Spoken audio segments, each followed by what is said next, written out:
आपकी और सुनने में आया कि डील इस्लामाबाद में साइन नहीं हो रही, जिनीवा में हो रही है। पाकिस्तान के फॉरेन मिनिस्टर की जो है वो स्विस फॉरेन मिनिस्टर से फ़ोन पर बात भी हुई है। दूसरी तरफ तार साहब इम्पोर्टेंट डेवलपमेंट ये है कि पाकिस्तान ने अपना दिफाई बजट 3000 अरब कर दिया। इसको ज्यादा सेलिब्रेट करना मेरे ख्याल में कबल अज़ वक्त होगा। हमारे लिए सबसे अच्छी बात यह है कि जो एग्रीमेंट साइन किया जा रहा है उसका नाम है इस्लामाबाद अकॉर्ड, उसका नाम है इस्लाम। जो मेरे जैसे बंदे, क्या ही अच्छा होता कि वो साइन भी इस्लामाबाद में होती, लेकिन जेडी वैंस साहब जाके साइन करेंगे और साइन होंगे फ्रांस में, जनेवा में। सारी नेगोशिएशन पाकिस्तान ने की है, लेकिन पैसे सारे कतर ने दिए हैं, जिसकी वजह से, क्योंकि कतरी कल पहुंचे हुए थे चेक अपनी चेकबुक के साथ लेकर, उन्होंने चेक लिए दिए हैं। तो एक गल पैसे नहीं सी गल, फिर मुकदी कह पाए पैसे गल पैसे दे मुकी ताड़ साहब, पैसे पैसे पैसे पैसे ते गल मुकी है। वो ईरानी भी पहले कतर चले गए थे खुद ही उठ के, जिसपे पाकिस्तानी बेचारे परेशान थे। वो कहते सन असि मिन्नतां तरले ऐसी करिए ते तुसी पैसे लैण से आपे ही टुर गए। चीमा साहब, भारत को डिफेंस इससे भी ज्यादा बढ़ाना चाहिए, क्योंकि उनके साथ अब टीटीपी भी इन्वॉल्व है, पठानों का खर्चा भी उठाना है, पीटीआई का खर्चा भी उठाना है, और अब खर्चा साथ एक और छोटा बच्चा उन्होंने आवारा जब फिर लगा शौकत मीर साहब, वो भी अडॉप्ट कर लिया इंडिया ने, उसको भी गोद ले लिया है उन्होंने। अवामी एक्शन कमेटी, अब ये तीसरा बच्चा उन्होंने गोद उठा लिया। उनको बहुत, वो जरा बजट पे भी थोड़ा करें, हुकूमत के पास पैसे कोई नहीं है। वो चीमा साहब बजट की याद कराता जो गोरख धंधा है, इन मैं बजट कहते उसकी वजह चीमा साहब बजट ये बिल्कुल फ्रॉड है। ये मैं बता, टोटल फ्रॉड है। बजट है ही नहीं, कौन कहता बजट। चीमा साहब, जिस दिन पेट्रोल आप बढ़ाएंगे, बिजली के रेट बताएंगे, तो वो दिन नया बजट बन जाता है। दोस्तों, टार साहब को अब बहुत ज्यादा तकलीफ हुई है और टार साहब छाती पीट रहे हैं, क्योंकि ईरान और अमेरिका के बीच में सीज फायर की बात करी जा रही है और वो सीज फायर होने वाला है जिनेवा में, ना कि पाकिस्तान में। ऊपर से सीज फायर कराने के लिए कतर बिलियंस ऑफ डॉलर के चेक भी दे रहा था, जो कि ईरान को मिले हैं, ना कि पाकिस्तान को, जिससे टार साहब छाती पीट रहे हैं कि हाय रे मुल्क के साथ बड़ा गलत हुआ, ना तो पैसे ही मिले, ना डील हमारे देश में। इसाक डार साहब की और सुनने में आया कि डील इस्लामाबाद में साइन नहीं हो रही, जिनीवा में हो रही है। पाकिस्तान के फॉरेन मिनिस्टर की जो है वो स्विस फॉरेन मिनिस्टर से फ़ोन पर बात भी हुई है।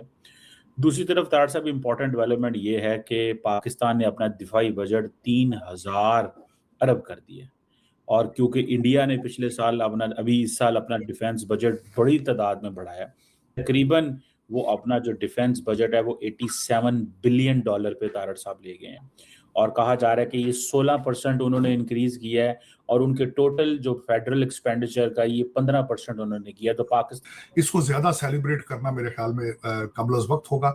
हमारे लिए सबसे अच्छी बात यह है कि जो एग्रीमेंट साइन किया जा रहा है उसका नाम है इस्लामाबाद अकॉर्ड, उसका नाम है इस्लाम। जो मेरे जैसे बंदे, क्या ही अच्छा होता कि वो साइन भी इस्लामाबाद में होती, लेकिन जेडी वैंस साहब जाके साइन करेंगे और साइन होंगे फ्रांस में, जनेवा में।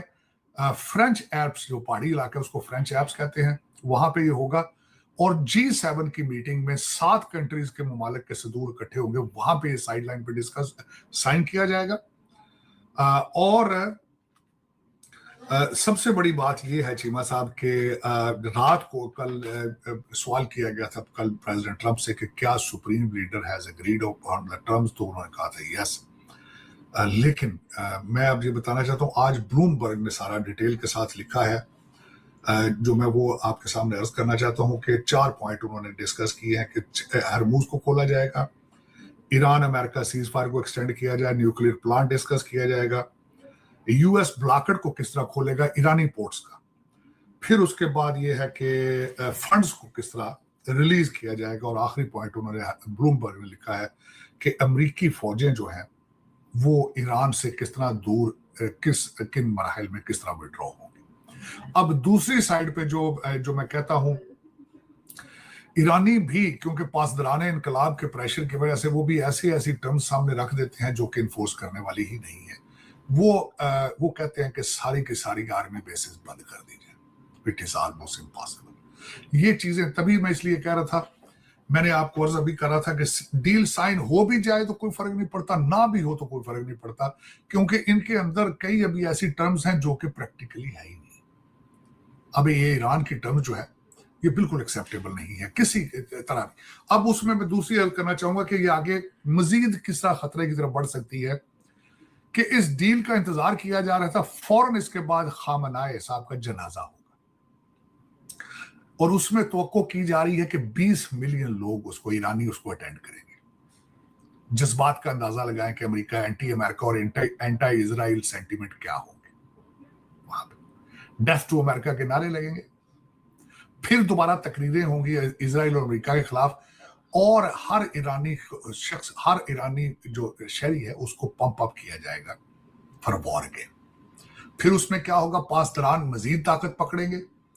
अब वो उसके ऊपर उसको किस तरह रिटेलिएट करते हैं, चाइना कितनी सपोर्ट करेगा मजीद इस सारे नए आइडिया को, दोबारा जंग को, तो ये सारी उस पर चीजें डिपेंड करती हैं। लेकिन मैं ये समझ रहा हूं कि ये अभी तक इसको सेलिब्रेट करना कबल वक्त होगा। 60 डेज देखते हैं, अगर सीज फायर होती है तो 60 डेज के अंदर क्या होता है। अगर 60 डेज ये निकाल गए तो शायद ये एक देर पा अमन हो सके। पहले 60 डेज जो होंगे वो बड़े क्रूशल्स होंगे, बड़े देख के बड़ा उसमें सोचने वाली चीजें होंगी। अब उसमें देखें, सारी नेगोशिएशन पाकिस्तान ने की है, लेकिन पैसे सारे कतर ने दिए हैं, जिसकी वजह से, क्योंकि कतरी कल पहुंचे हुए थे चेक अपनी चेकबुक के साथ लेकर, उन्होंने चेक लिए दिए। तो एक गल पैसे दी सी गल, फिर मुकदी कहने पाए पैसे गल पैसे दे मुकी ताड़ साहब, पैसे पैसे पैसे पैसे ते गल मुकी है। वो ईरानी भी पहले कतर चले गए थे खुद ही उठ के, जिसपे पाकिस्तानी बेचारे परेशान थे। वो कहते सन ਅਸੀਂ ਮਿੰਨਤਾਂ ਤਰਲੇ ਅਸੀਂ ਕਰੀਏ ਤੇ ਤੁਸੀਂ पैसे ਲੈਣ से आपे टुर गए। तो ये, लेकिन ये कि कतरियों ने कल पैसे दिए तो उस पे ईरानी खुश हो गए, और क्योंकि हिजबुल्ला और हमास और होती बड़े उधार ते चल रहे सन बेचारे, हो उन्होंने खोखियां तो सिगरेट उधारे लिए सन, उत्थे पैसे वापस देने के ते अगे गुलशन का कारोबार चलेगा। लेकिन मैं नहीं समझता चीमा साहब ये कोई, वो रीजन डिस्टेबलाइज हो चुका है। और जो उसमें एक बात पाकिस्तान ये है, दो अर्ज करना चाहूंगा मैं, उसके बाद पाकिस्तान के डिफेंस बजट पे भी बात करता हूँ चीमा साहब, कि उसमें इस सारी जंग में मैं आज भी, खैर ये भी है कि शायद मैं पाकिस्तानी हूं, मैं पाकिस्तान को तरक्की करना देखना चाहता हूं, ये मेरी विश लिस्ट है कि पाकिस्तान जो है वो मजीद डिफेंस एग्रीमेंट साइन करेगा। पाकिस्तान की इंपॉर्टेंस मजीद बढ़ जाएगी उस रीजन के अंदर, बढ़ चुकी है। और पाकिस्तान देखें, पाकिस्तान की आर्मी एक आर्मी होगी उस रीजन में जो कि अमेरिकन असले पे भी ट्रेंड है और चाइनीज असले के ऊपर भी ट्रेंड है। तो दोनों किस्म के असले जो है वो चलाने की सलाहियत रखते हैं, एक्सपीरियंस्ड है, और दोनों कंट्रीज के साथ रिलेशनशिप है, वेरी यूनिक सिचुएशन। तो उसमें जीसीसी ममालिक के साथ पाकिस्तान की डिफेंस एग्रीमेंट मजीद तरक्की करेगी। अब बात करते हैं डिफेंस पे। चीमा साहब, भारत को डिफेंस इससे भी ज्यादा बढ़ाना चाहिए, क्योंकि उनके साथ अब टीटीपी भी इन्वॉल्व है, पठानों का खर्चा भी उठाना है, पीटीआई का खर्चा भी उठाना है, और अब खर्चा साथ एक और छोटा बच्चा उन्होंने आवारा जब फिर लगा शौकत मीर साहब, वो भी अडॉप्ट कर लिया इंडिया ने, उसको भी गोद ले लिया है उन्होंने। अवामी एक्शन कमेटी, अब ये तीसरा बच्चा उन्होंने गोद उठा लिया। उनको बहुत पैसे चाहिए, क्योंकि पैसों के बगैर ये भी नहीं चलता। चीमा साहब, अफसोस की बात है, दुख से, और ये वो कंट्री है जो ये लेकर आया था कि पाकिस्तान को आइसोलेट करना है, जहां पाकिस्तान दहशतगर्द तंजीमों को करता है। जरा देखें इनके टीवी चैनल पर, ओपनली इनके जो डिफेंस एनालिस्ट है वो कहते हैं हमने इतनी इन्वेस्टमेंट कर रखी थी पाकिस्तान के अंदर, अब उनको एक्टिवेट करने का टाइम आ चुका है। तो ये दहशतगर्दी नहीं तो क्या है, इसको डिफाइन करें, इसको डिफाइन करें। हाँ, इधर मेरे जो भाई, मैं जिनकी तकरीरें कईयों की सुनते हैं, कहते हैं जी असी उधर चले जाएंगे, असी ऐतल आ जाएंगे। एक तो वो आपको, अब वो कहते हैं हम शादियां बहुएं लाएंगे वहां से। दूसरा, गूगल करके देखें कि आई लव मोहम्मद किसी मस्जिद में भी बैनर नहीं लग सकता। और मेरी तीसरी रिक्वेस्ट है, हम्बल रिक्वेस्ट पाकिस्तान से, कि पिछले साल आपने गलती की थी, ये जो हमारे बहनोई बन के फिर रहे हैं, बिजली हमारी आटा हमारा ते अखा में सानू ही, इनकी लिस्टें बनाकर इनको पकड़कर डिपोर्ट करें भारत में, प्लीज। इनको क्यों उधर जाओ और जय श्री राम वाले भरा बैठे जाओ प्लीज। 220 मिलियन हास्टेज लेबर कैंप दे विच मुसलमान, उनको ज्वाइन करें प्लीज। तो ठीक है, लेकिन इनका आटा भी बंद करें कि खासकर जो ये 32 बंदे लीड, और इन पे आर्टिकल 6 गद्दारी के मुकदमे चलाए।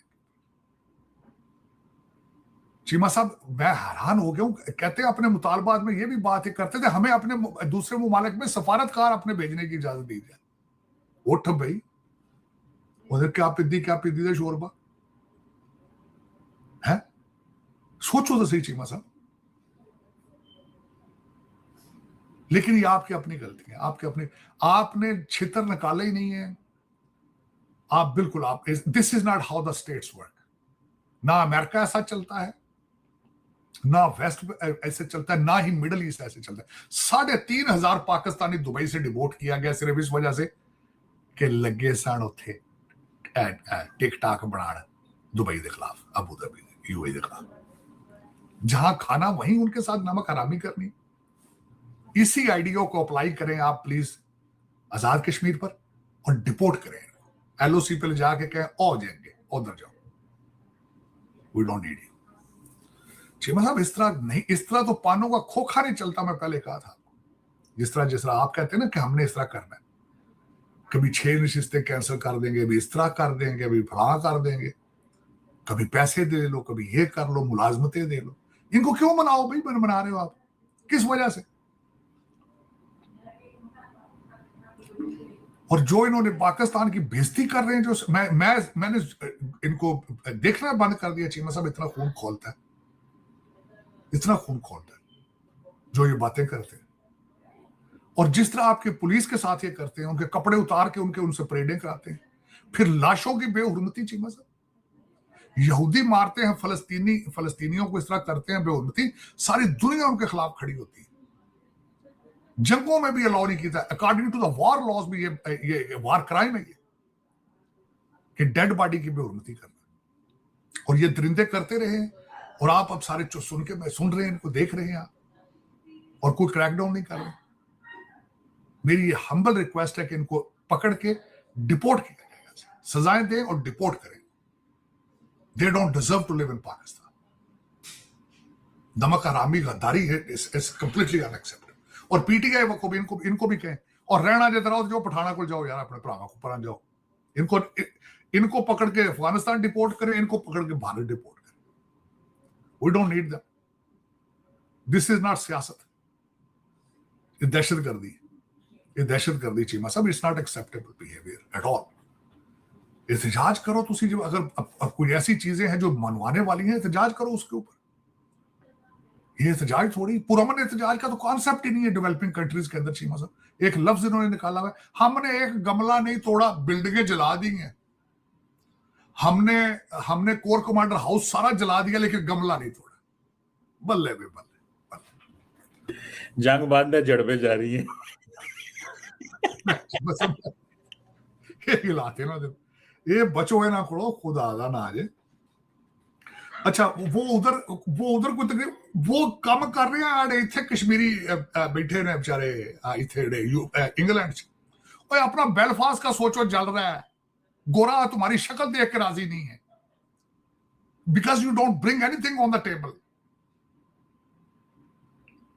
अद्धा मेरा वतन अजीज यूके सारा वेलफेयर से बैठे ने, कौंसल के घर च बैठे ने, तकरीर पाकिस्तान के खिलाफ, तकरीर पाकिस्तान। और you are British, worry about Britain. British don't want to see your faces. और तुसी कहंदे असि उत्थे पुठवारी कर दें तकरीर लंदन खलो। मैं जासा ते मैं मारसा, तुसा यार पाकिस्तान तो आसरा सा मारसा। वो आया खुदा दा ना ले यार, वो इंग्लैंड दा सोचो, उत्थे बहुत भैड़ी हालत जे तुहाडी। काउंसिल के घर छड्डो, जे जाना जे तो उत्थे जाओ ना यार, खुशबू लगा के वहां चले जाओ। ये सिटीजनशिप छड्डो तो जाओ उत्थे। ना तुम्हारी लॉयल्टी यूके के लिए है, ना पाकिस्तान के लिए। हो क्या तुम भाई? फिर भारत जाओ तुम। मैं सही कह रहा हूं, इनको डिपोर्ट करें उधर। ये आई लव मोहम्मद नहीं कह सकते चीमा साहब उस कंट्री के अंदर। आई लव मोहम्मद नहीं कह सकते। और मैं समझता हूं अगर एक मुसलमान आई लव मोहम्मद नहीं कह सकता, उसको जिंदा रहने का हक नहीं चीमा साहब, क्योंकि हमारे कलमे के अंदर इस चीज की गवाही देना कि Mohammad is the last prophet and he is our prophet. तो मैं अगर यही नहीं कह सकता कि अल्लाह मोहम्मद, मुझे जिंदा रहने का क्या हक है चीमा साहब?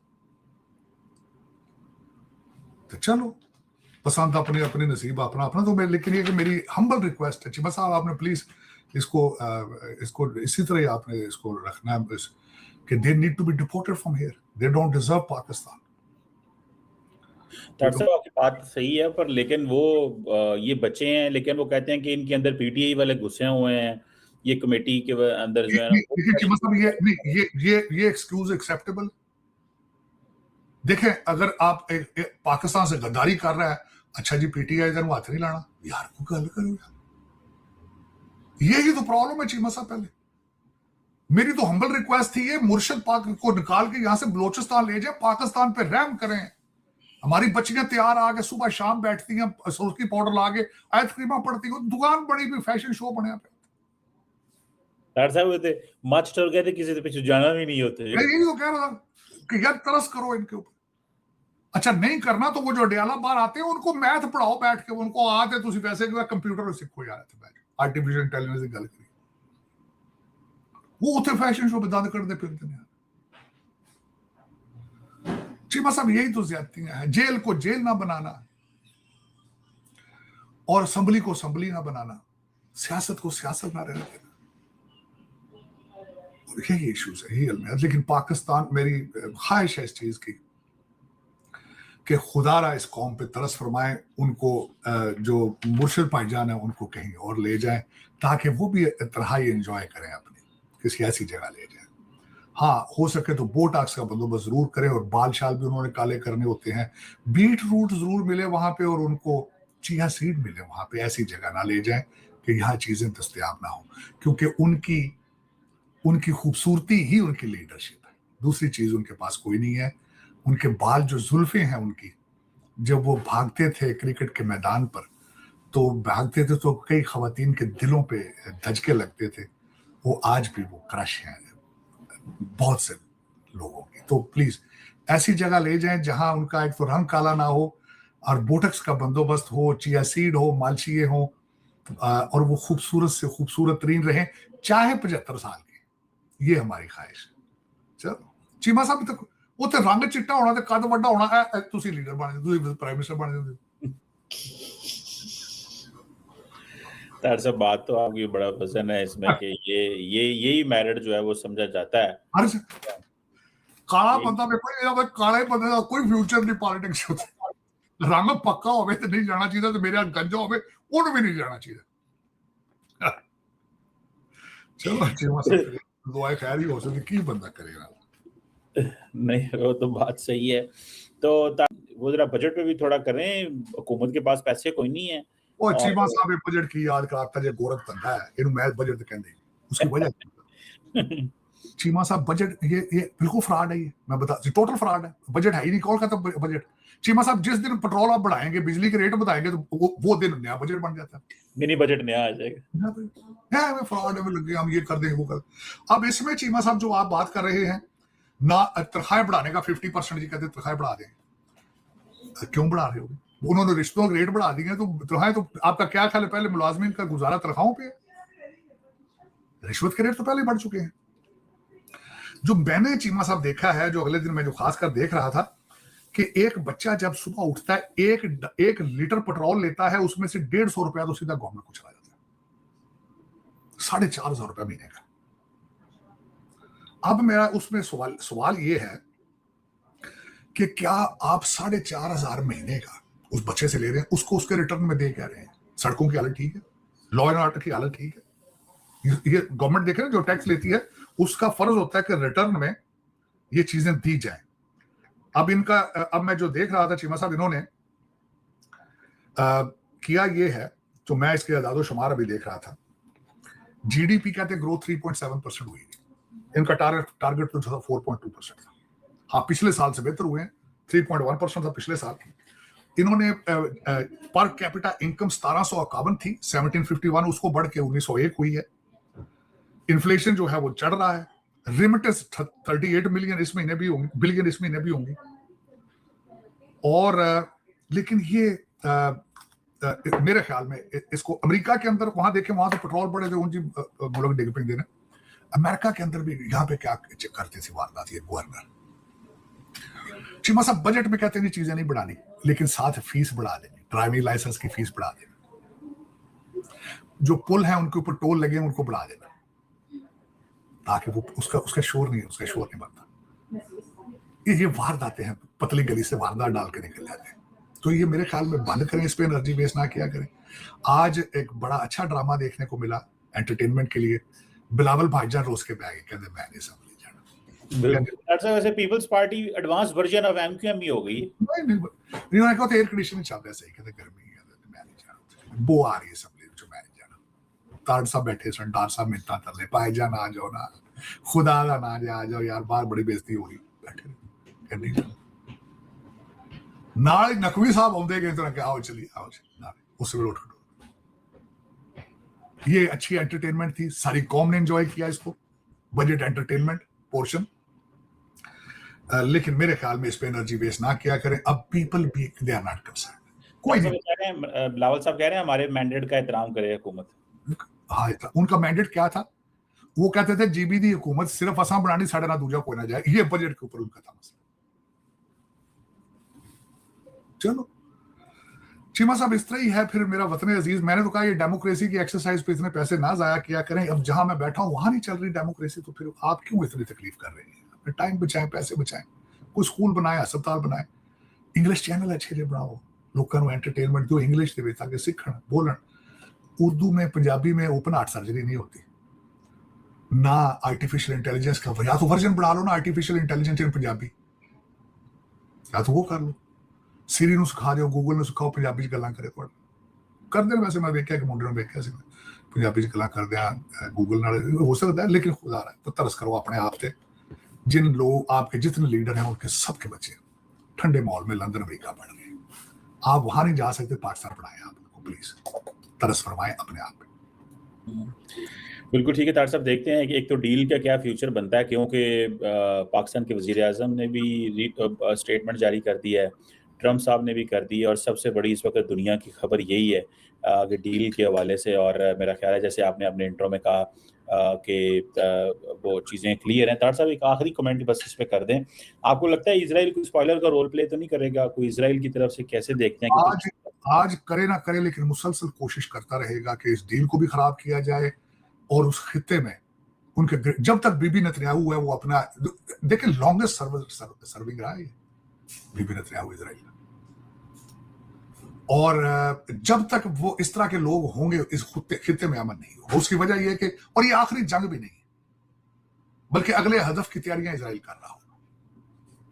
और मेरा ख्याल है अमेरिका को इजराइल सूट करता है क्योंकि उन्होंने भी तैयारे बेचने होते हैं और अपनी चीजें बेचनी होती हैं। इजराइल को भी सूट करता है कि उनका ख्वाब है ग्रेटर इजराइल का, और मुसलमान लोग जो है वो बिल्कुल अपोजिट साइड पे डायरेक्शंस में जा रहे हैं। क्रैश ऑफ सिविलाइजेशन है, तालीम पे कोई तवज्जो नहीं। कोई एक ऐसी यूनिवर्सिटी देखें, मिडिल ईस्ट में अंदर कितना पैसा आया तेल की वजह से, कोई ऐसी यूनिवर्सिटी बना सके जो MIT की टक्कर की हो, सिंगल, अपने बच्चे उनके आज भी यहां पढ़ने आते हैं। कोई ऐसा हॉस्पिटल बनाया हो इन्होंने जॉन हॉपकिंस के टक्कर का, खुद इलाज कराने आते हैं तो आज भी जॉन हॉपकिंस आते हैं। तो ये क्यों नहीं ये देख रहे कि हमारे, फिर अपने डिफेंस को आउटसोर्स कर देते हैं। Can you survive like this? Absolutely not. बिल्कुल ठीक है तार साहब, देखते हैं अब क्या होता है। Thank you very much sir. तो दोस्तों जैसा कि आप सभी ने देखा कि टार साहब को बहुत ज़्यादा तकलीफ हुई है कि पाकिस्तान इस बुरे साइन होने वाले पीस डील के अंदर कहीं से भी शामिल नहीं है, परंतु एक प्रकार से एक पिछलगू के तौर पर जिनेवा में शहबाज शरीफ जाने वाला है। पर इनको इससे तकलीफ नहीं हुई कि ये समझौता पाकिस्तान के इस्लामाबाद में साइन नहीं हुआ। इनको तकलीफ हो रही है कि इस समझौते को कराने के बदले में कतर मोटी रकम दे रहा है। ईरान वालों को भी पैसे मिले हैं जो कि वो जिनेवा में जाकर ले आए हैं और चेक के द्वारा उन्होंने पेमेंट करी है और इस पेमेंट को पाकिस्तान को भी मिलना चाहिए था, ऐसी बात कहते हैं टार साहब। अब पैसा मिला नहीं है तो बेचारे छाती पीट रहे हैं कि काश हमारे मुल्क को भी $1-2 बिलियन मिल जाते। हमने कितनी चापलूसी करी ट्रंप की, ईरान से भी कई बार हमने गालियां सुनी, वहां पर जाकर जूते चप्पल भी खाकर आए हैं, पर हमें पैसा नहीं मिला है। ऊपर से भारत के खिलाफ इनसे प्रोपोगेंडा करवा लो तो बार बार ये प्रोपोगेंडा करते रहती हैं। भारत में इनको